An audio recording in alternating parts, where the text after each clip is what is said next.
Hello दोस्तों, I hope आप लोग स्वस्थ होंगे, अच्छे होंगे। आज हम लोग एक नया टॉपिक स्टार्ट करेंगे, डायमेंशन। हमने पिछले लेक्चर में यूनिट कंप्लीट कर लिया हुआ था। यूनिट के बारे में जितने भी चीज़ें होते हैं ओवरऑल सब कुछ हमने देख लिया था। अब डायमेंशन क्या होती है? देखो दोस्तों, हमने कल दो चीज़ पढ़ी हुई थी, फंडामेंटल एंड ड्राइव्ड यूनिट या फिर फिजिकल क्वांटिटी, जो भी बोलो। फिजिकल क्वांटिटी मानेंगे यहाँ पे। जैसे कि मान लो कि कोई भी क्या है, हमारे पास एक ड्राइव्ड फिजिकल क्वांटिटी है। जैसे कि मान लो वेलोसिटी। अब जो है ये वेलोसिटी किस किस फंडामेंटल क्वांटिटी पे डिपेंड करता है? तो वेलोसिटी का फॉर्मूला क्या होता है? Distance displacement by time. तो ये किस किस फंडामेंटल क्वांटिटी पे डिपेंड कर रहा है? डिस्टेंस पर टाइम पे। तो हमको डायमेंशन ये बताती है कि ये जो वेलोसिटी है, मीन्स ये जो यूनिट है, किस किस फंडामेंटल यूनिट पे डिपेंड कर रहा है, उस चीज़ को दर्शाती है। और कितना फंडामेंटल से यूनिट से डिपेंड कर रहा है, उस चीज़ को दर्शाती है। पहले डायमेंशन कभी भी अमाउंट को नहीं दर्शाएगी। जैसे कि इसका अगर डायमेंशन लिखेंगे तो डिस्टेंस का होता है, distance is a length, and इसका होता है एल, और टी टाइम ऊपर जाएगा तो एल टी माइनस वन, इसको इस तरह से लिख देंगे। This is dimension. अब कितना डिस्टेंस, कितना टाइम, कुछ भी ले लो, इसका डायमेंशन हमेशा सेम ही रहेगा, क्योंकि डायमेंशन अमाउंट में बात ही नहीं कर रहा है कि आप कितना डिस्टेंस ले रहे हो। ये डायमेंशन सिर्फ ये देखता है कि इसमें कौन सी फिजिकल क्वांटिटी और कितनी बार यूज की गई है। जैसे कि सेकंड एग्जांपल, मान लो एक्सेलरेशन। एक्सेलरेशन बराबर क्या होता है? वेलोसिटी, चेंज इन वेलोसिटी, तो चेंज इन वेलोसिटी तो वेलोसिटी ही होगी, वेलोसिटी का टाइम। अब है क्या, जैसे कि वेलोसिटी एम टाइम है, वेलोसिटी का क्या होता है? M L T minus one. M L T mistake कर गई मैं, एल टी माइनस वन क्या होता है? इसका dimension formula L T minus one. T नीचे है टाइम का, तो टी ऊपर माइनस जाएगा, तो टी ऊपर फिर से मल्टीप्लाई हो जाएगा, टी माइनस वन, तो माइनस वन ऊपर आ जाएगा, तो क्या हो जाएगा? L T minus to. अब देखो, ये जो है, ये जो है एक्सेलरेशन, ये टाइम पे कितना बार डिपेंड कर रहा है? दो बार। इन्वर्सली माइनस साइन दिखाता है कि इन्वर्सली मतलब नीचे, और लेंथ पे एक बार। ये बस यही डायमेंशन यही बताती है कि कोई भी जो फिजिकल क्वांटिटी है, कोई सा भी हो, वो किस फंडामेंटल क्वांटिटी पे डिपेंड कर रही है और कितनी बार से या फिर कितनी पावर से डिपेंड कर रही है, उस चीज़ को दिखाती है। कितनी अमाउंट से कर रही है, उस चीज़ को नहीं दिखाती है। तो आई होप आपको डायमेंशन क्लियर होगा कि एक्चुअली डायमेंशन होती क्या है। नाउ हम लोग पढ़ लेते हैं कि क्या क्या चीज़ें इसमें लिखा गया है, बस दैट्स इट। जो भी चीज़ें हैं हमने शॉर्ट में अंडरस्टैंडिंग के लिए समझ लिया। डिफिनेशन बोलेगा तो डिफिनेशन यहाँ से लिख देंगे। The dimension is of a physical quantity are the powers of the unit of base quantity are raise to represent a derived units और दैट क्वांटिटी। मतलब ड्राइव यूनिट या फिर उस क्वांटिटी को डिपेंड करने के लिए हम जो फंडामेंटल क्वांटिटी में पावर देते हैं, उसी पावर को हम लोग क्या बोलते हैं? डायमेंशन बोलते हैं। डायमेंशन के लिए हम कई बिग ब्रैकेट का यूज़ करते हैं, है ना। जैसे कि डायमेंशन यहाँ पे एक मतलब क्या कहते हैं, एक लेंथ है 10 मीटर का और एक है 100 मीटर का लेंथ। दोनों का डायमेंशन एल होगा। क्यों? क्योंकि हमने पहले बताया अमाउंट पे डिपेंड नहीं कर रहा है। ये दोनों एक लेंथ है और एक पावर से रिलेटेड है, दैट इज एल का पावर वन ही आएगा। ये 100 आ जाए, 1000 आ जाए, इससे कोई फर्क नहीं पड़ता। आई होप आपको इस समझ में आ गई होगी डायमेंशन क्या होता है। Next point, dimension represent the physical quantity. Dimensional representation of physical quantity, ये क्या होता है? In mechanics all the physical quantity can be written in terms of dimension fundamental physical quantities. मतलब मैकेनिक्स में जितनी भी चीज़ें हैं, उन सबको हम फंडामेंटल क्वांटिटी या फिर डायमेंशनल फार्मूला में रिप्रेजेंट कर सकते हैं। अब देखो, कुछ कुछ ऐसे भी होते हैं जिसका डायमेंशन नहीं होता है। हमने देखा हुआ था कि क्या कहते हैं आपका सॉलिड एंगल और प्लेन एंगल का क्या होता है? डायमेंशन नहीं होता। रेडियन और स्टेरेडियन हुआ था, इसीलिए उसको हम अलग कैटेगरी में रखे हुए थे, है ना। तो हम कुछ कुछ का क्या होता है? डायमेंशनल फार्मूला नहीं होती है, जिसका यूनिट नहीं होगा उसका डायमेंशन भी नहीं होता। तो वो तो नॉर्मल सी बात है, लेकिन कुछ कुछ का यूनिट होने के बावजूद भी डायमेंशन नहीं होता है। हमने अभी जस्ट एग्जाम्पल देखा किसका? क्या कहते हैं, plane angle and solid angle का। अब देखो कि हम क्या कहते हैं, हम जितने भी फंड आपका ड्राइव्ड क्वांटिटी है या फिर ड्राइव यूनिट्स है, उसको हम फंडामेंटल क्वांटिटी में रिप्रेजेंट कर सकते हैं। हमने कल भी देख रखा था और कर सकते हैं, ये हम अभी भी जान लेते हैं। तो हम जो है डायमेंशन, उस सब का डायमेंशन फॉर्मूला लेने के लिए सातों फंडामेंटल यूनिट्स का जो सिंबल लेते हैं, वो हम इस तरह से लेते हैं कि मास को एम लेते हैं। अब हम देखा था मास को हम केजी लिखते थे कल। ये तो एसआई यूनिट है इसका। ये क्या है? SI unit. हम यहाँ पे यूनिट नहीं ले रहे हैं, हम क्या ले रहे हैं? हम आपको देख रहे हैं कि ये कोई भी अगर फंडामेंटल क्वांटिटी होगी, सॉरी या फिर कोई फिजिकल क्वांटिटी होगी, वो मास पे कितना बार मतलब क्या है डिपेंड कर रहा है, मतलब मास का क्या पावर है। अब देखो कि मास को कोई ग्राम भी लिख सकता है, तो अगर डायमेंशन हम इस तरह से यूनिट लेंगे तो कोई ग्राम का पावर 1 लिख दिया, कोई केजी का पावर 1 लिख देगा, कोई पाउंड का पावर 1 लिख देगा, इसके लिए तो दिक्कत हो जाएगी। इसीलिए डायमेंशनल फॉर्मूला लिखने के लिए हम सीधा सपट्टा सा यूज करते हैं। हम बस एक कॉमन यूज करते हैं, मास के लिए m, लेंथ के लिए l, टाइम के लिए t, इलेक्ट्रिक करंट के लिए a, टेम्परेचर के लिए केल्विन के, ल्यूमिनस इंटेंसिटी कैंडेला CD और मोल के लिए mol। बस इस तरह से ही क्या करते हैं हम रिप्रेजेंट करते हैं किसी भी फंडामेंटल क्वांटिटी, किसी भी आपका फिजिकल क्वांटिटी, उन सबको हम डायमेंशनल क्वांटिटी में इन सातों का यूज करके ही ज़्यादातर करते हैं। अब डायमेंशनल फार्मूला क्या होता है सर, या फिर डायमेंशन इक्वेशन क्या होता है? The expression which saw how and which of the base quantity represent the physical quantity is called dimensional formula। मतलब कि वो जो एक्सप्रेशन है जिससे हमको पता चलता है कि जो फिजिकल क्वांटिटी है वो बेस क्वांटिटी पे कितना टाइम्स और कितना टाइम्स और कौन कौन पे रिप्रेजेंट कर रहा है, उस एक्सप्रेशन को ही क्या बोलते हैं फिजिकल क्वांटिटी। हमने ऊपर एक एक्सेलरेशन का लिखा हुआ था, मैंने उसको हटा दिया, सॉरी, मैंने एक्सेलरेशन का वहाँ पे लिखा हुआ था, है ना। एक्सेलरेशन का लिखा हुआ था, क्या लिखे थे, वेलोसिटी बाय टाइम, वेलोसिटी का होता था MLT -1, सॉरी MLT बोल रहा हूँ, LT -1 और फिर T माइनस था तो LT -2 हो गया था एक्सेलरेशन का। तो ये जो LT -2 है ये क्या है, एक्सेलरेशन का है। ये जो एक्सेलरेशन का है यही एक्सप्रेशन क्या होता है आपको डायमेंशनल इक्वेशन कहलाता है। और इस डायमेंशनल इक्वेशन से ये पता कर सकते हैं कि हमारा एक्सेलरेशन किस किस फिजिकल क्वांटिटी और कितना टाइम्स पे किस तरह से डिपेंड कर रहा है। तो दिस फिजिकल डायमेंशन। एग्जाम्पल के लिए जैसे आपको यहाँ पे दिया हुआ है MLT -2, ये जो डायमेंशनल फार्मूला होता है फोर्स का होता है ना। इससे क्या पता चलता है कि हमारा जो फोर्स है वो किस पे डिपेंड कर रहा है, M पे डिपेंड कर रहा है, L पे डिपेंड कर रहा है और T पे डिपेंड करता है।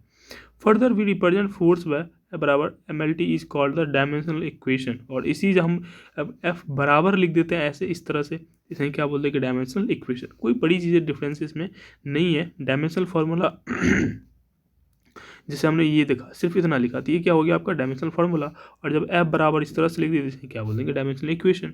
इक्वेशन का फॉर डिफिनेशन ही होता है जहाँ पे इक्वल का साइन लग जाए, क्या लग जाए, इक्वल का साइन लग जाए ये वाला, उसे वहाँ पे क्या हो जाएगा, इक्वेशन हो जाएगा। तो इसीलिए इसे यहाँ पे क्या बोल देंगे डायमेंशनल इक्वेशन। अब हम देख सकते हो जैसे हम स्पीड का डायमेंशन निकालेंगे, तो स्पीड का डायमेंशन कैसे निकालेंगे, तो स्पीड होता है डिस्टेंस बाय टाइम, डिस्टेंस एक लेंथ है और टाइम t है तो LT -1। प्रेशर और क्या होता है फोर्स बाय एरिया, फोर्स का क्या होता है mass into acceleration by area, mass का तो m ही होता है, एक्सेलरेशन LT -2 होता है। क्यों होता है, तो वेलोसिटी बाय टाइम, वेलोसिटी क्या होता है डिस्टेंस बाय टाइम तो ये क्या हो जाएगा डिस्टेंस बाय टाइम, इसका डिस्टेंस एक लेंथ है तो इसीलिए L और T ऊपर जाएगा तो -2। तो एक्सेलरेशन का डायमेंशनल फार्मूला क्या हो जाएगा LT -2। तो एक्सेलरेशन LT -2 और m पहले से है तो MLT -2 और फिर नीचे से L² नीचे में एरिया का, क्योंकि एरिया का होता है length into breadth, L into B. तो L इंटू बी, तो लेंथ भी एक क्या है डिस्टेंस है और ब्रेथ भी क्या एक डिस्टेंस है, दोनों का LL होगा तो L इंटू L क्या हो जाएगा L²। जब हम ऊपर ले जाएंगे तो क्या हो जाएगा, ये 2 माइनस में आ जाएगा और L यहाँ पे प्लस में है तो -1 + 1 -2 क्या हो जाएगा -1, तो क्या हो जाएगा ML -1 T -2। Clear, I hope ये चीज़ें आपको क्लियर हो गई होगी। अब यहाँ पे हम कुछ फिजिकल क्वांटिटी लेकर आए हैं जिसको यहाँ पे कुछ डायमेंशनल फार्मूला यहाँ पे ले रखे हैं। जैसे एरिया होता है, एरिया का लेंथ इंटू ब्रीथ होता है L इंटू L L², इसका हम डायमेंशनल फार्मूला इस तरह से लिखते हैं। ये चीज़ ध्यान रखना दोस्तों कि एक्चुअली होता क्या है, अब इसका एरिया का हमने अभी डायमेंशनल फार्मूला निकाला था, डायमेंशनल फार्मूला L ही लिखे हैं सिर्फ। अब हमको जो अगर इसका एग्जैक्टली डायमेंशनल फार्मूला लिखना होता है वो हमको इस तीनों को लिखना होता है, M0 L2 T0 है तो इसी का डायमेंशन, क्योंकि इसका पावर 1 है, पावर 0 है तो इसका 1 हो गया है तो यही। लेकिन लिखने के नियम के लिए क्या बना दी गई है कि MLT के फॉर्म हमको लिखना ही है। MLT के फॉर्म में लिखने के साथ साथ M पे अगर कुछ नहीं है तो हम 0 लिख देंगे, है तो वो तो रहेगा ही। तो इस तरह से हमको इस पूरा कंप्लीट फॉर्म में इस तरह से लिखना पड़ेगा। सिर्फ L2 लिख देंगे तो फिर हमारा क्या हो जाएगा, गलत हो जाएगा। और इसी हैबिट के कारण हम एक्सेलरेशन का जल्दी हम जो फॉर्मूला बोल देते हैं MLT, वैसे लिखेंगे सही हम लेकिन बोल देते हैं MLT, क्योंकि सॉरी, तो क्योंकि हमको ये हैबिट हो चुकी है। तो जब भी हम पर डायमेंशन को एक्सप्रेस करेंगे तो हम सिर्फ और सिर्फ एग्जैक्टली ना करके इस तीनों के फॉर्म में रिप्रेजेंट करेंगे। वॉल्यूम का होता है length into breath into height, तीनों क्या है देखो लेंथ है, तीनों क्या है लेंथ है, डिस्टेंस है, इसीलिए L × L × L का पावर 3 तो ML 3 0। वेलोसिटी बराबर होता है डिस्प्लेसमेंट बाय टाइम। डिस्प्लेसमेंट मतलब एल भी क्या है, डिस्प्लेसमेंट है लेकिन लेंथ ही है, और टाइम टी, तो M G L T minus one. Acceleration का M L T minus two हम 2 बार 3 बार देख रखे हैं। फोर्स का हम देख रखे हैं। वर्क का क्या होता है, फोर्स इंटू डिस्प्लेसमेंट। फोर्स का क्या होता है formula, M L T minus two, और फिर डिस्प्लेसमेंट हो जाएगा तो क्या हो जाएगा, M L T minus two into L, है ना। तो M L T minus two into L क्या हो जाएगा, एम एल, सॉरी वर्क का ही देख रहे हैं ना, हाँ M L T minus two हम यहाँ पे देख रहे थे, sorry M L T minus two into L क्या हो जाएगा, M L two T minus two, है ना। तो इस तरह से फॉर्मूला निकाल देंगे। काइनेटिक एनर्जी क्या होता है, 1/2 mv स्क्वायर, तो क्या हो जाएगा 1/2 का तो कोई डायमेंशन नहीं होगा क्योंकि कांस्टेंट है, इसके साथ कोई फिजिकल क्वांटिटी नहीं है। मास का m और स्पीड का क्या देखा थे, एल टी माइनस टू, उसका स्क्वायर हो जाएगा तो ये सबसे गुना हो जाएगा तो क्या हो जाएगा, M L two T minus two, formula हो गया। पोटेंशियल एनर्जी क्या होता है, मा एम जी एच, है ना। फॉर्मूला क्या होता है, एम जी एच। जी क्या है, एक्सेलरेशन है, और एम क्या है, मास है, और हाइट क्या है, लेंथ है। तो मास का एम हो गया, जी क्या होता है, एक एक्सेलरेशन होता है, तो एल टी माइनस टू होता है उसका फॉर्मूला, और एच एक लेंथ है। जब इस तीनों को मल्टीप्लाई कर दोगे तो आपको क्या हो जाएगा, M L two T minus two. इस तरह से हम डायमेंशनल फॉर्मूला निकालते हैं। आपको सारे सामने बहुत सारे हैं, आपका ये फॉर्मूला याद रखना है। फॉर्मूला याद रखने के साथ साथ आपको ये सभी डायमेंशनल फॉर्मूला याद रखने हैं। याद रखना नहीं है, इजीली आप फॉर्मूला अगर याद करोगे, मैंने पिछले में लेक्चर में हमने जब यूनिट पढ़ाया हुआ तो उसमें बहुत सारे फॉर्मूला दिया हुआ था, उसी फॉर्मूला पे हमारा क्या बन जाएगा, सब उसका डायमेंशन भी निकल जाएगा, यूनिट डायमेंशन दोनों सेम तरीके से निकल जाएगा। अब अपने बहुत सारे दे रखे हैं, अगर हम 1 बाय 1 पढ़ेंगे तो ये बहुत बड़ी इस क्या हो जाएगी, टाइम लेंदी हो जाएगा। आप यहाँ से देख सकते हो, पढ़ सकते हो, अगर कोई प्रॉब्लम हो तो आप पूछ सकते हो, और कोई इसमें बड़ी चीज़ें नहीं है। दीज आर हम मेंशन कर रखे हैं। मैं इसमें कोशिश करता हूँ कि कहीं पे भी एक भी पॉइंट छूटे ना। तो इसमें जितने भी फिजिकल क्वांटिटी होते हैं सबका डायमेंशन फॉर्मूला हमने यहाँ पे मेंशन कर रखी है, सबका देख सकते हो। Momentum, impulse, force, pressure, kinetic energy, power, इन सब के तरफ डायमेंशनल फॉर्मूला आपको दिखा हुआ है। इधर यूनिट भी लिखा रखा है ना। यूनिट कैसे निकालेंगे तो उसका फॉर्मूला हमने पिछले लेक्चर में दे रखा है, ऊपर है, हम कभी दिखा देंगे या फिर आप पिछले लेक्चर में जाके देख सकते हो। Density, angular displacement, angular velocity, angular acceleration, moment of inertia, torque, angular momentum, force constant और स्प्रिंग प्रेशर कांस्टेंट, इन सब का यहाँ पे डायमेंशन फॉर्मूला है। Gravitational constant, intensity of gravitation, gravitational potential, तीस आर, ये सब का क्या है, आपका यहाँ पे कुछ कांस्टेंट है। इस कांस्टेंट का आप देख सकते हो कि क्या कहते हैं, इसका भी डायमेंशनल फॉर्मूला हमने लिख रखा है। एग्जाम में ये डायरेक्ट क्वेश्चन पूछते हैं कि परमेबिलिटी ऑफ फ्री स्पेस का डायमेंशनल फॉर्मूला क्या होता है। यहाँ मैंने फॉर्मूला भी मेंशन कर रखा है, और यहाँ से आप निकाल भी सकते हो। Surface charge density, electric field, conduction, conductivity, electric density या फिर current density, intensity of current, electric field, Rydberg constant, इन सब का यहाँ पे डायमेंशनल फॉर्मूला दे रखे हैं। आप इसको स्क्रीनशॉट लेके पढ़ के और इजीली एग्जाम में सीधा मार के आना है, इसमें कोई टाइम लगता नहीं है, इजीली बन जाता है। और ये सब याद करने पड़ेंगे, ये सब क्या हो जाएंगे, याद कर लोगे। और वैसे याद हो भी जाती है, बार बार 2-4 बार पढ़ोगे ना तो याद हो जाती है। क्वेश्चन होते हैं सर इतना याद कैसे करेंगे, अब तो हिस्ट्री, ज्योग्राफी, पॉलिटी इतना याद करते हो क्या, डेली रट रहते हो क्या, नहीं, डेली अगर एक बार पलटा के देखते हो ऑटोमेटिक सब याद हो जाता है। सिमिलरली ये भी ऑटोमेटिक याद हो जाएगी। अब देखो कुछ कुछ ऐसे भी फिजिकल क्वांटिटी है जिस सबका सेम ही फिजिकल क्या होता है, डायमेंशनल फॉर्मूला होता है। हम यहाँ पे वो भी लेके यहाँ पे आ रखे हैं। मतलब कि ये जो आपको यहाँ पे दिख रही है, frequency, angular velocity, velocity gradient and decay constant, इन सब का जो डायमेंशन होता है एक ही होता है। तो अब यहाँ पे एक शॉर्ट भी कर सकते हो, आप इस तरह से भी याद कर सकते हो, sorry, work, internal energy, potential energy, kinetic energy, torque, moment of force, उन सब का डायमेंशन फॉर्मूला क्या होता है, सेम ही होता है। Pressure, stress, Young's modulus, bulk modulus, modulus of rigidity, energy density, इन सब का डायमेंशन फॉर्मूला सेम होता है। यहाँ पे कुछ फिजिकल क्वांटिटी दे रखा हूँ मैं, और इन सब का डायमेंशनल फॉर्मूला क्या होता है, सेम होता है, यहाँ पे आपको दे रखा है। आई होप आपको ये सब पूरा क्लियर हो गई होगी। नेक्स्ट, ये सभी आपका डायमेंशनल फॉर्मूला, मतलब ओवरऑल जितने भी फिजिक्स में आपका है उन सब का हमने डायमेंशनल फॉर्मूला यहाँ पे ला रखा है। आप स्क्रीनशॉट लेके नोट्स जरूर बनाइएगा, नोट्स बहुत इंपॉर्टेंट है। नोट्स बनाओगे तो फिर प्रॉपर रहेगा, आप स्क्रीनशॉट प्रॉपर लेते रहिएगा, पूरा कर लीजिएगा। यहाँ पे बहुत सारे कॉन्स्टेंट ले रखा हूँ मैं यहाँ पे भी, और सॉरी कॉन्स्टेंट नहीं है, ये इलेक्ट्रिसिटी से रिलेटेड कॉन्सेप्ट है, इन सब का यहाँ पे डायमेंशन है। तो आप सोच सकते हो इतना सारे डायमेंशन हमने आपके सामने ले रखा है, क्या एग्जाम में से बाहर कभी नहीं आएगा, कोई डायमेंशन नहीं आएगा, ठीक है। कुछ डायमेंशन ऐसे भी होते हैं जिसका क्या होता है, जिसमें कोई डायमेंशन नहीं होता है। कुछ ऐसे भी फिजिकल क्वांटिटी में क्या होता है, डायमेंशन नहीं होता है, उसे क्या बोलते हैं, डायमेंशनलेस क्वांटिटी। कैसे लिखेंगे? The physical quantity which have zero dimension are called dimensionless quantity. The dimensionless quantity are also are angle, solid angle, relative density, specific gravity, Poisson's ratio. ये सब जो होता है वो सभी क्या होता है? डायमेंशनलेस होती है ना. Dimensionless quantity has same numeric value in all system of units. जो डायमेंशनलेस क्वांटिटी होती है इसको किसी भी सिस्टम में ले जाओ उसको क्या होता है? वैल्यू सेम ही होता है. 1 minute friends, I am going to take water.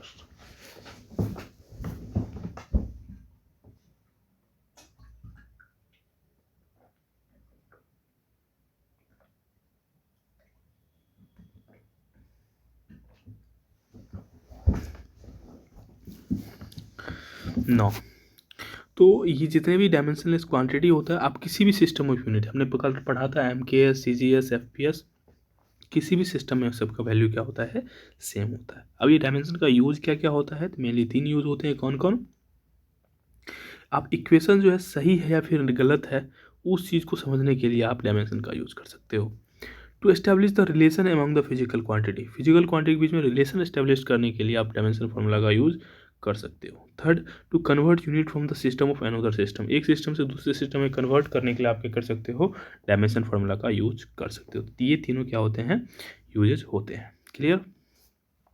तो आई होप डायमेंशन आपका यहाँ तक क्लियर होगी. और हम एक नए क्वेश्चन पे शिफ्ट कर जाते हैं और ये बहुत बहुत इंपॉर्टेंट है. ये आप देखे भी होंगे, अगर आप एग्जाम दिए होंगे तो ये बहुत ही इंपॉर्टेंट टॉपिक्स हैं. हम क्या करेंगे? कुछ कुछ ऐसे इंस्ट्रूमेंट है जो कि अलग अलग यूज किए करते हैं, उसका एग्जाम में डायरेक्ट पूछता है. जैसे कि जैसे कि अल्टीमीटर है. अल्टीमीटर का क्या यूज़ होता है? तो ये एल्टीट्यूड मापता है. एल्टीट्यूड मतलब हाइट मेजर करता है. और ये कहाँ पे लगे रहते हैं? एयरक्राफ्ट वगैरह में लगे रहते हैं. वो उससे ये पता चलता है कि कितना हाइट पे है. अभी बहुत सारे इंस्ट्रूमेंट हमने ले रखा है. ये सभी इंस्ट्रूमेंट हम देखेंगे. ये सभी इंस्ट्रूमेंट क्या करते हैं? अलग अलग काम करते हैं और अलग अलग तरीके से यूज़ किए जाते हैं. तो ये एग्जाम के पॉइंट ऑफ व्यू से बहुत इंपॉर्टेंट है. ये डायरेक्ट सवाल आता है. जैसे कि आमीटर है, तो आमीटर का यूज़ किस में करते हैं हम? Strength of electric current check करने में, या फिर इलेक्ट्रिक करंट कितना वोल्टेज मतलब एम्पियर से पास हो रहा है उस चीज़ को देखने के लिए यूज़ करते हैं. ऑडियोमीटर किसको यूज़ करते हैं? इसको हम इंटेंसिटी ऑफ साउंड को यूज़ करने के लिए हम ऑडियोमीटर यूज़ करते हैं. बैरोमीटर किसका यूज़ करते हैं? एटमॉस्फेरिक प्रेशर मेजर करने के लिए यूज़ करते हैं. बाइनोक्यूलर किसके लिए यूज़ करते हैं? बहुत दूर ऑब्जेक्ट को रखे ऑब्जेक्ट को देखने के लिए यूज़ करते हैं. इस तरह से अलग अलग इंस्ट्रूमेंट के यहाँ पे क्या है नाम है. आप इसका स्क्रीनशॉट लेके इजीली नोट्स बनाइएगा और प्रॉपर याद कीजिएगा. हमने जितने भी होते हैं ऑलमोस्ट सब ले रखे हैं. गारंटी देते हैं कि आज से बाहर एक भी क्वेश्चन साइंस से रिलेटेड नहीं आएगी. हम जिस तरह से पढ़ रहे हैं आपको ही फील हो रही होगी, भले ही टाइम लग रही होगी बट क्लियर 100% हो रही होगी, है ना. अब तो इतने सारे हम इंस्ट्रूमेंट ले रखे हैं, इससे बाहर कहीं आएगा ही नहीं. जैसे कि सिनेमेटोग्राफी, इसका किसके यूज़ करते हैं हम लोग? सिनेमा मेकिंग में यूज़ करते हैं, है ना. डायनेमो हम मैकेनिकल एनर्जी को इलेक्ट्रिकल एनर्जी में यूज़ करते हैं. जैसे कि आप देखते होंगे जनरेटर होता है तो एक तो बड़ा सा जनरेटर के सामने डायनेमो लगा रहता है. डायनोमीटर ये क्या करता है? इलेक्ट्रिकल पावर को मेजर करता है. इलेक्ट्रोस्कोप ये पता करता है कि कोई भी चीज़ ऑब्जेक्ट इलेक्ट्रिक चार्ज है या फिर नहीं है. लैक्टोमीटर ये पता करता है कि दूध कितना शुद्ध है. माइक्रोफोन ये क्या करता है? साउंड वेव को इलेक्ट्रिकल वाइब्रेशन में क्या कहते हैं? इलेक्ट्रिकल वाइब्रेशन में क्या कर देता है? कन्वर्ट कर देता है. आप जैसे मान लो हम लोग बात करते फ़ोन पे तो बोलते हैं, तो यहाँ पे क्या होता है? हमारे फ़ोन जहाँ पे नीचे जहाँ से हम बोलते हैं वहाँ पे माइक्रोफोन लगा रहता है. और माइक्रोफोन क्या करता है? हम जो बोलते हैं हमसे हमारे मुँह से जो वाइब्रेशन निकलता है उसको इलेक्ट्रिकल वाइब्रेशन बदल करके फिर ट्रांसमिट करके हम बात कर पाते हैं. तो वहाँ पर माइक्रोफोन होता है. माइक्रोस्कोप किसका यूज़ करते हैं? बहुत ही छोटी चीज़ों को देखने के लिए उपयोग करते हैं.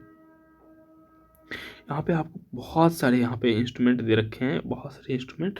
इन सब का क्या क्या यूज़ है आप एक बार ज़रूर पढ़ लीजिए. इसका ज़रूर नोट्स बनाइएगा, बहुत बहुत इंपॉर्टेंट है. जैसे सिस्मोग्राफ है, इसका क्या यूज़ करते हैं?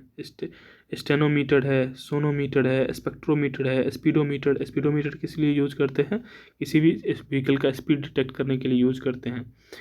स्फैगोमीटर है, सेफरोमीटर है, स्टेरोस्कोप है, स्टेथोस्कोप है. स्टेथोस्कोप हम लोग देखते हैं डॉक्टर के गला में पड़ा रहता है ना.